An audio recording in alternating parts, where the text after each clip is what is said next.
أعوذ بالله السميع العليم من الشيطان الرجيم بسم الله الرحمن الرحيم اللهم صل على سيدنا محمد عدد ما في علم الله صلاة دائمة بالدوام ملك الله. Je salue vraiment toute la famille, les sécurités du Coran, Inch'Allah.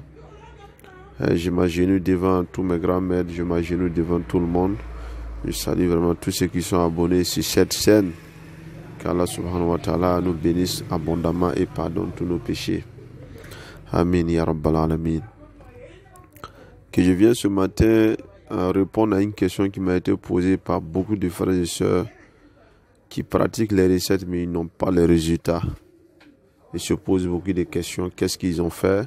C'est la recette qui est fausse ou bien bon, je ne sais pas. Ils se posent vraiment beaucoup de questions.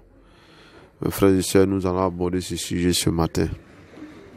La première étape que nous allons commencer, le prophète Mohammed sallallahu alayhi wa sallam nous a conseillé que lui qui veut avoir vraiment l'exaucement pour qu'Allah subhanahu wa ta'ala puisse t'écouter, tout ce que tu dis pour qu'Allah exauce, il faut être quelqu'un qui a un bon cœur. Il faut être quelqu'un qui a un cœur blanc. Quelqu'un qui n'est pas jaloux de ce que Allah a fait pour ses humains. Quelqu'un qui n'a pas une mauvaise intention en lui. Quelqu'un toujours, il formule les bonnes intentions. C'est ce que le prophète Mohammed sallallahu alayhi wa sallam nous a dit. Et le prophète Mohammed sallallahu alayhi wa sallam nous dit encore que lui qui veut être l'ami d'Allah subhanahu wa ta'ala.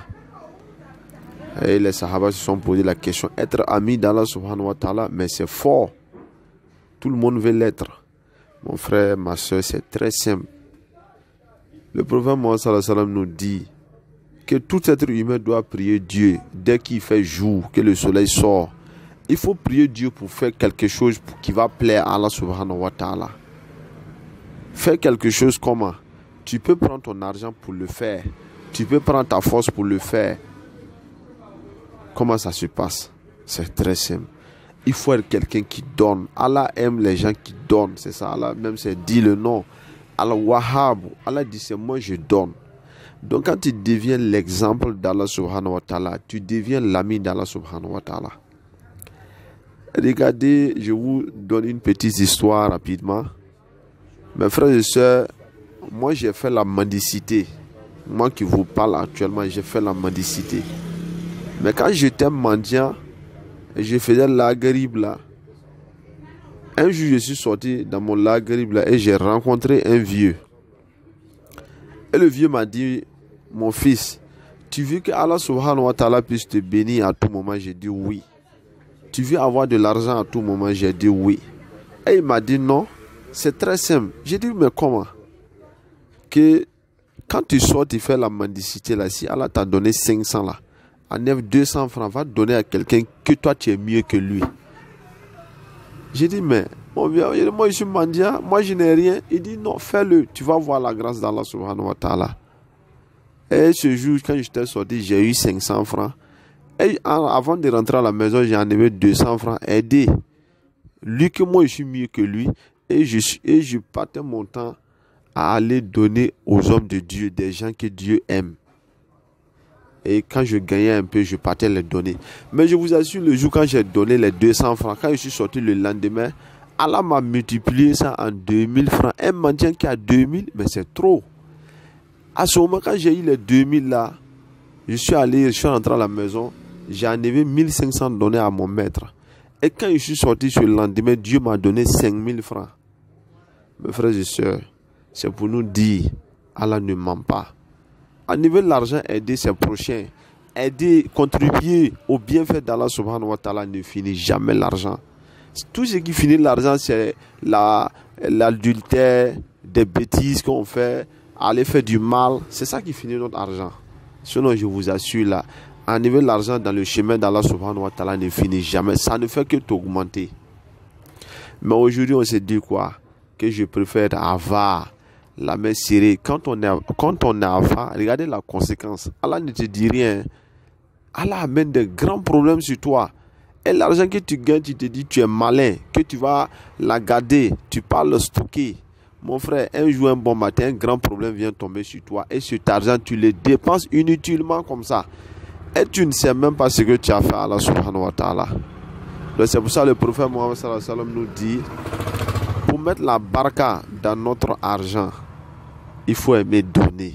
Wallahi, quelqu'un qui donne, il ne regrette jamais.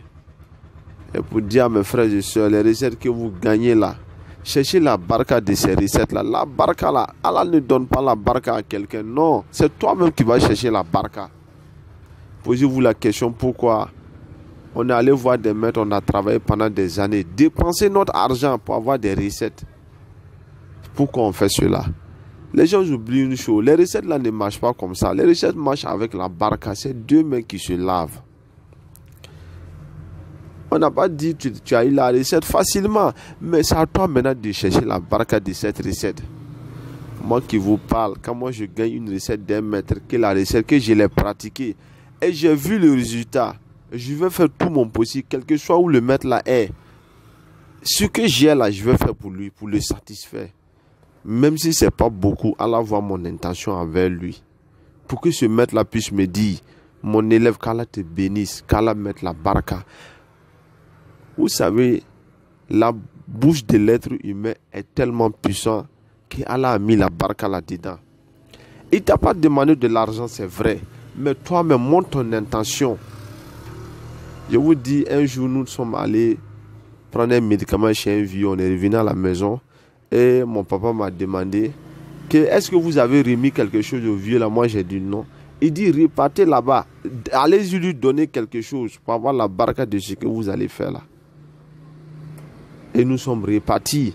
Mais le vieux nous a dit quoi? Quand il nous a donné le médicament, il dit, je vous bénis, qu'Allah y mette la baraka. Mais mon vieux a dit quoi? Ça ne suffisait pas. Montre une intention. Allah aime des gens qui ont une bonne intention. On n'a pas dit qu'il faut donner 1 milliard, on n'a pas dit qu'il faut donner 1 million. Mais le peu que tu as là, il faut montrer ça. Mais aujourd'hui, on s'est dit non. Même si vous n'avez pas béni la personne, Allah l'a déjà béni. Même si tu n'as rien dit, même si quelqu'un te donne une recette, il ne faut même pas lui dire quelque chose. Allah va lui donner sa bénédiction. La bénédiction qui te reste là, c'est à toi maintenant de la chercher. Donc voilà une recette pour avoir la moustajeb. Voilà les bienfaits, voilà les chemins. Ça c'est une recette de la moustajeb. Tous ceux qui veulent l'avoir, faites ça, ça va aller Inch'Allah. Sallallahu ala Muhammadin. Sallallahu ala Muhammadin. Sallallahu ala Muhammadin. Vous allez faire ça 1782 fois. 1782 fois. Ça veut dire si vous faites cela, quand vous prenez Ya Allah, ça fait 66 fois 27, ça vous donne 1782 fois.